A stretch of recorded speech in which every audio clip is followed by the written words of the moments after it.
Hi friends, it's Miss Noreen. Today's selection for First Chapter Friday is called The Ghost, the White House, and Me, and it's written by Judith St. and it's a holiday house book. Chapter 1, in which the visitors arrive. The White House. Me, KK Granger, the daughter of the president, living in the White House? Inauguration Day was only 2 weeks ago, so it's still hard to believe. But when I look around my bedroom at the wall-to-wall carpeting, walk-in closets, floor-to-ceiling windows, and outside at the acres of trees and fountains right in the middle of Washington, it begins to sink in.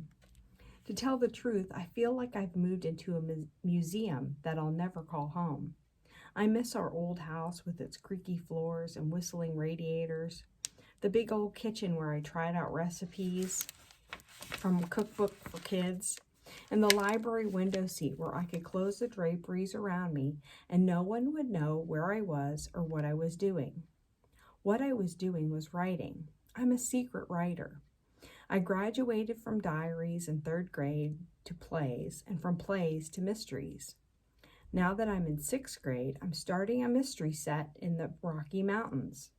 I haven't worked out the whole plot yet, but I've got some ideas in the back of my head.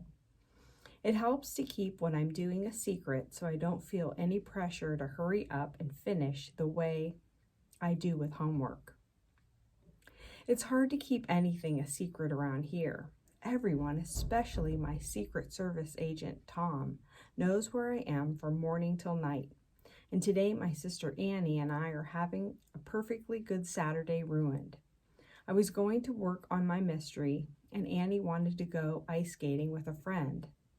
But President Donald Williamson, ex-President Williamson, and Mrs. Williamson are coming to the White House for lunch with Mom and Dad, and they're bringing Borden, their know-it-all grandson. Mom told Annie and me that we have to entertain Borden. Ugh. Borden Williamson, who goes to Ward Driscoll School like Annie and me, is the smartest kid in my class, and maybe the whole school. But he's a big talker and doesn't let anyone forget it. Actually, I can't think of anything that Borden Williamson could say or do that I'd care about. I groan. Some morning this is going to be, and not just some morning. Borden S. Williamson's hanging around for lunch, too. Annie is polishing off a cranberry muffin left over from breakfast. The S probably stands for stuffy.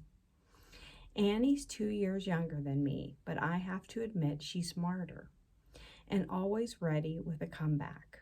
I'm usually the wordsmith, but I can't think of anything insulting starting with S except stupid or silly or spacey, and Borden isn't any of those. I could have been ice skating right now, Annie twirls, spins, and dips, as if that's the way she skates, which it isn't. I don't see why I have to do this anyway. Borden's your friend, not mine.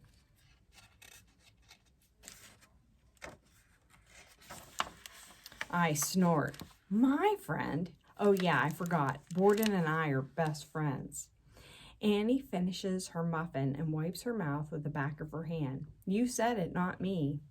It's time to head out. Before Mom went down to the state floor to pick up the Williamsons, she told Annie and me to be waiting by the elevator in exactly 15 minutes, or else. Annie and I never argue with moms, or else. But I hate to turn off my computer. I click to sleep. There, at least my mystery can doze until I get back. The elevator's a good hike down the family floor hall from our bedroom. The hall doesn't have a single chair or sofa to curl up in. It's like a museum loaded with antiques, paintings, knickknacks, chandeliers, and flowers. The family floor is usually crowded with Secret Service, maids, flower arrangers, repairmen, and I don't know who else running around. But for some reason, everything's quiet today, even our footsteps on the new smelling carpet. Annie and I are almost at the elevator when Dad comes hurrying after us. I'm coming, I'm coming. That's Dad, always late. Dad runs his hand over his head to pat down what hair he has left. I was supposed to be downstairs to welcome the Williamsons. Don't either of you tell your mother I was watching golf and forgot the time. How much? Annie's big on picking up stray change. Oh, so now you're into blackmail? Dad puts on a mock horrified expression. That depends on how much you'll give me for not spilling the beans about you two spying on her dinner party last night. I'm sure to be the villain if Mom finds out Annie and I were sneaking around. Why don't you two call it even? Fine with me. Dad straightens his tie and smiles. I hear the Williamsons' grandson is coming. Is that Borden of the Boring Bordens? Annie and I laugh. Dad is short and pudgy with a great smile. He can always get Annie and me to laugh, even if we're not in a laughing mood like now. When I was 3, he was such a perfect Santa Claus. I got confused that maybe he was the real Santa Claus. Dad looks on the upside of everything, which makes him a soft touch for almost anything Annie and I want to do. He's like our own personal Santa Claus. But Dad turns thoughtful. Something interesting happened last night, girls. I woke up with a start and I couldn't get back to sleep. I don't know what startled me, but as I lay in bed, I sensed an undercurrent of energy that runs just under the surface here at the White House. Dad's thinking can go off in crazy directions. An undercurrent of energy woke him up? That's pretty heavy, even for Dad. Maybe life in the White House has freaked him out the way it has me. Annie's forehead wrinkles with that worried look she gets. What do you mean? Dad shrugs. I can describe it as a feeling that I have that the White House is haunted. Haunted by ghosts? Annie's question is a squeal. Annie was, is, and probably always will be scared of her own shadow. I'm into mysteries for sure, and I like Edgar Allan Poe stories, but I'm a practical person and have much too much common sense to believe in ghosts. Besides, how could the White House be haunted with Secret Service agents coming and going all the time? No way, Dad. Dad shakes his head. Not that kind of haunted. I mean, the White House is haunted by history. Consider the incredible amount of history embedded in the very bones of this place. Talking about history, KK, I just finished a book I think you'd like. Biographies of the presidents. I'll lend it to you. Maybe it'll give you an idea of what I'm talking about. That sounds like a book I'll probably never read. Thanks, Dad. Annie isn't about to give up on the ghosts. The man I saw on the day we moved in might have been a ghost. I was watching out the window at the movers bringing our stuff in, and one mover acted really weird. He was bald, super tall and thin, with a strange sort of beard and no mustache. He came in the south entrance not carrying anything, and I waited and waited, but I never saw him come out. And he didn't get off the elevator on the floor with the furniture either. Doesn't that sound funny, Dad?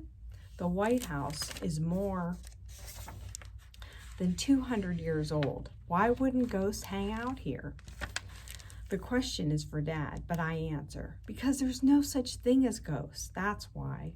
Your ghost could have been the guy in charge who just told everyone else what to do and didn't have to do any work himself. Dad gives Annie a quick hug. KK's probably right, Annie. I promise you don't have to worry about ghosts in the White House. Annie isn't convinced. I don't know how you can promise that. When KK and I took that tour of the White House like you asked us to, the man said there's always been a tradition of ghosts in the White House. By now, Dad is probably sorry he ever mentioned the White House being haunted. Tradition in that sense means legends, Annie. Just stories, you know, like myths, not facts. I sigh. Now Annie will be on a ghost kick. Even at 9 years old, Annie's a hold on just a minute worrier. In her last house, Annie was afraid to go upstairs alone after dark. so I had to go with her. It's not that I'm crazy about the dark myself, but I had to show Mom and Dad that I was braver than Annie and more dependable.